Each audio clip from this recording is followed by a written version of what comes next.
Assalamualaikum warahmatullahi wabarakatuh. Nama saya Muhammad Fatwa Fadila, semester 3, kelas 3A, program studi Administrasi Publik. Pada kesempatan kali ini, saya akan menyampaikan rangkuman materi mata kuliah Administrasi Perkantoran dari pertemuan 1 sampai dengan 7 untuk memenuhi tugas ujian tengah semester. Nah, baik, langsung saja pada rangkuman materinya. Yang pertama itu ada manajemen perkantoran. Manajemen perkantoran adalah upaya pengarahan pada aktivitas atau kegiatan ketatarusahaan dari suatu kantor secara menyeluruh agar bisa mencapai tujuan seefisien mungkin dan harus diadakan penataan agar pekerjaan bisa dilakukan dengan baik. Nah, kemudian ada ruang lingkup kantor. Ruang lingkup administrasi perkantoran yaitu rangkaian kegiatan merencanakan, mengatur, dan menyusun, mengarahkan, mengawasi, serta menyelenggarakan secara tertib berbagai pekerjaan kantoran atau pekerjaan pertata-usahaan. Nah, terdapat aktivitas kantor yaitu ada perencanaan perkantoran atau office planning. Yang kedua ada pengorganisasian perkantoran atau office organizing. Dan yang terakhir, yang ketiga itu pengawasan perkantoran. Nah, ruang lingkup manajemen perkantoran. Yang pertama itu aktivitas kantor. Apa itu aktivitas kantor? Aktivitas kantor itu terdiri atas berbagai aktivitas yang berhubungan dengan seluruh pekerjaan kantor, mulai dari perencanaan, pengorganisasian, pengarahan, dan pengawasan perkantoran. Yang kedua, ada fasilitas kantor. Nah, fasilitas kantor ini diantaranya itu lokasi, gedung, peralatan, interior, dan mesin-mesin yang ada di kantor. Terdapat 6 segi manajemen kantoran, yakni segi tujuan, pengorganisasian, kepegawaian, metode dan prosedur, mesin-mesin atau perlengkapan lingkungan. Nah, terus apa fungsi manajemen perkantoran? Nah, fungsinya itu ada yang pertama planning atau perencanaan. Fungsi perencanaan dalam manajemen perkantoran adalah suatu fungsi yang digunakan dalam menentukan seluruh bentuk tindakan untuk menyentuh seluruh target yang diinginkan.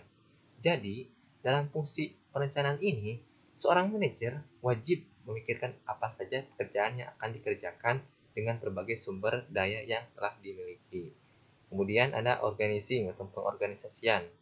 Fungsi organizing atau pengorganisasian dalam manajemen perkantoran akan membantu manajer dalam melakukan kegiatan pengawasan dan menentukan siapa saja yang diperlukan untuk melakukan tugas yang kelak didelegasikan. Selanjutnya ada commanding atau pengarahan. Dalam manajemen perkantoran merupakan fungsi manajemen yang erat kaitannya dengan usaha dalam memberikan suatu bimbingan, saran, perintah maupun instruksi pada bawahan dalam upaya menjalankan tugasnya. Nah, tujuannya agar tugas tersebut bisa dilakukan dengan baik dan sesuai dengan tujuan yang sudah ditetapkan sebelumnya. Yang selanjutnya itu controlling atau pengawasan. Nah, dalam satu manajemen perkantoran sangat dibutuhkan agar menjaga seluruh bentuk kegiatan dan efektivitas pemanfaatan sumber daya tidak digunakan secara menyimpang dari rencana, sehingga tujuan utama dari organisasi tersebut bisa dicapai. Nah, selanjutnya itu unsur-unsur administrasi perkantoran, yaitu ada organisasi perkantoran, yaitu dalam administrasi perkantoran terdapat organisasi yang menyusun kerangka atau struktur yang ada menjadi tempat setiap kegiatan kerja agar lebih teratur dengan struktur yang telah tercapai sebelumnya.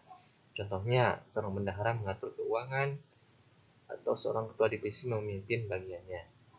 Nah, yang kedua itu manajemen kantor.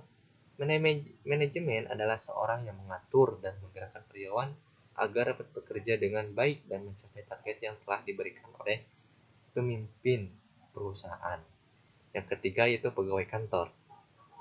Nah, pegawai kantor adalah seluruh anggota organisasi perkantoran yang bertugas untuk pekerjaan sesuai yang diperintahkan oleh pemimpin kantor. Nah, yang keempat itu keuangan perkantoran. Suatu perusahaan dibangun dengan maksud mendapatkan sebanyak-banyaknya uang. Maka dari itu, keuangan harus dikelola dengan baik dalam kerjasama yang baik juga. Yang kelima itu ada tata usaha. Nah, tata usaha adalah perbuatan yang menghimpun dan mengolah keterangan dan informasi merupakan tugas dari tata usaha dalam suatu administrasi perkantoran. Sehingga apabila ada pegawai yang perlu mengambil informasi tertentu dapat lewat tata usaha. Yang keenam itu tata hubungan. Tata hubungan adalah rangkaian perbuatan dalam organisasi perkantoran. Yang ketujuh ada pembekalan perkantoran. Pembekalan perkantoran adalah orang yang mengatur pemakaian dan memelihara hal yang memang perlu dikembangkan dalam satu organisasi perkantoran. Yang kedelapan ada perwakilan perkantoran. Perwakilan perkantoran adalah rangkaian peristiwa yang dimaksud untuk menciptakan hubungan yang baik antara pegawai atau pekerja kantor. Baik, pembahasan selanjutnya itu ada ruang lingkup pekerjaan kantor. Pekerjaan di lingkungan organisasi sangat beragam secara umum, terbagi dalam dua jenis, yaitu pekerjaan pokok dan pekerjaan penunjang. Nah, apa itu pekerjaan pokok? Pekerjaan pokok itu kegiatan yang paling utama dan rutin dilakukan oleh para pegawai dalam sebuah organisasi yang memberikan gambaran tentang ruang lingkup atau kompleksitas jabatan atau organisasi demi mencapai tujuan tertentu. Selanjutnya, pekerjaan penunjang. Nah, kegiatan yang bersifat membantu, melayani, memudahkan dan memperlancar tugasnya. Selanjutnya, itu ada manajemen atau manajer perkantoran. Maaf. Apa itu manajer perkantoran? Manajer bertanggung jawab terhadap kinerja sebuah tim.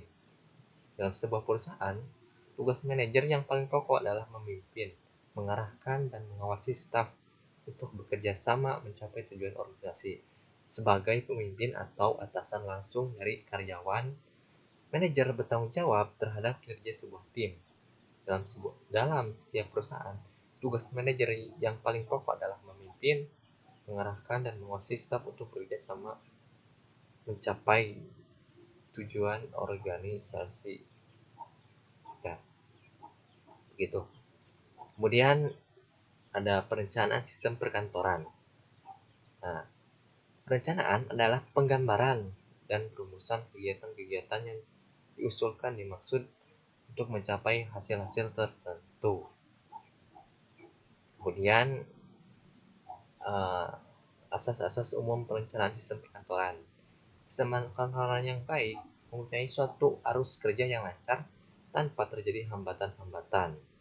Sistem perkantoran yang baik juga menghindari terjadinya kekembaran kerja atau berkat selanjutnya yang terakhir yaitu ada sistem perkantoran. Sistem perkantoran adalah segenap rangkaian prosedur yang telah menjadi pola yang baku, tata kerja dan tata tertib dalam penyelesaian suatu bidang kerja atau fungsi pokok dalam suatu organisasi. Nah, demikian rangkuman materi yang dapat saya sampaikan. Mungkin kurang dan lebihnya mohon maaf. Kekurangannya semata-mata dari saya dan lebihnya semata-mata atas karunia dari Allah Subhanahu wa taala. Demikian, terima kasih. Assalamualaikum warahmatullahi wabarakatuh.